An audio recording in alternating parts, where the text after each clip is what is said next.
Good morning, Proniacs. It's Pronoia Mornings. I'm RJ Lang. Today I want to talk about an experience a long time ago. We're talking about being popular. Yes, high school, junior high, what it means to be popular. So back when I was in high school and junior high, I was a real nerd. I liked to get really good grades. I played hacky sack at lunch. But I played football and I was pretty good at it, and one of my teachers was a coach of the football team, and so I felt really connected to that teacher because the network that I was running in at that time was football players, and I liked to spend that time after school hanging out with my football buddies, and then at lunch I'd hang out with my nerdy guys, I guess you'd call it, hacky sack players, because I like to, there's a place that I heard that you can improve your football, improve your flexibility by doing hacky sack, and it served to be true. It also expanded on my hand-eye coordination. I have really good hand-eye coordination. I'm great at ping pong, and I pick up things really easily as far as hand-eye, hand-foot coordination, and I can attribute this to probably a lot of what I did in junior high. But in high school, you get to a point where you care about what other people think so much that you want to be in the popular crowd, because that's what's cool. You want to be cool. You want to wear the cool stuff. You want to be doing the cool things. You want to be invited to all the parties. You want to be connected. You want to be networked in to everything that's popular. Here's the thing that I want to express to you right now. What's popular is average, because everybody can have it.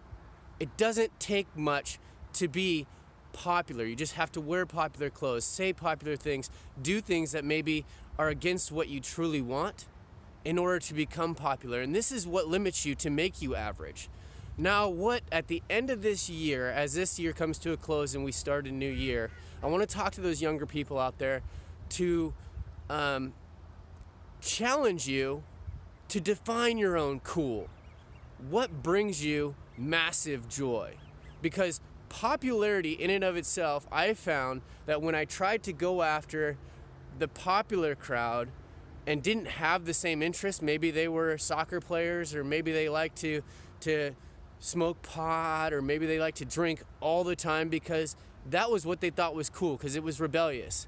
But if you continue to make that your choice, how often do you see somebody that you admire drinking all the time, smoking weed all the time? Is that somebody that you'd put a poster on your wall and say, hey, my higher self is going to be similar or have very similar attributes and ideals as that person that's on my wall? It's highly doubtful. Define your own cool. You are your popular in your circle that you surround yourself with when you can define your own cool. Meaning, what brings you the most joy is probably the circle of networking of people that you should be connected with. So if it's being involved in band, if you love drums, guitar, if you love sports, you guys can know that that's what's cool to you. And in your most popular sense, you want to be in that group that you're the most interested in. Write down what it is that brings you the most joy, whether it's sports, whether it's band, whether it's getting great grades, whether it's computers, whether it's technology, maybe it's robotics, whatever that is.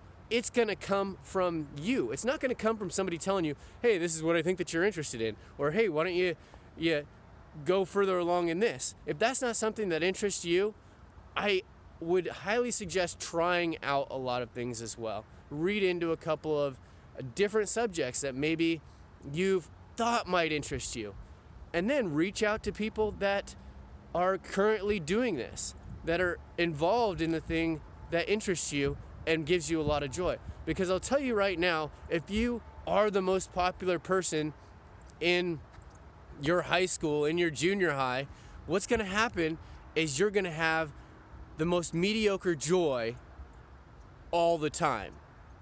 But if you fall into what causes you the most joy, you're going to have joys up to here, but you're also going to have those times where you're down in the trough, right? And you're going to have those challenges. But what those challenges do is they bring you back to growth.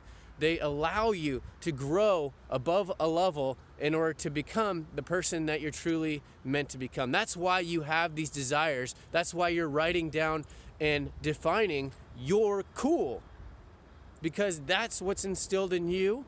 That's what whatever you believe in, God, your inner power, your higher source. But ultimately, the person that you want to be, the person that you think is the coolest, comes from within you. You just need to know who that is. And once you do, surround yourself with others that have the similar interests and create those networking groups so you guys can support each other and be the coolest that you can become. All right, I'm RJ Lang. It's not what I say or do, but the way I assist in making you cool that you're going to remember.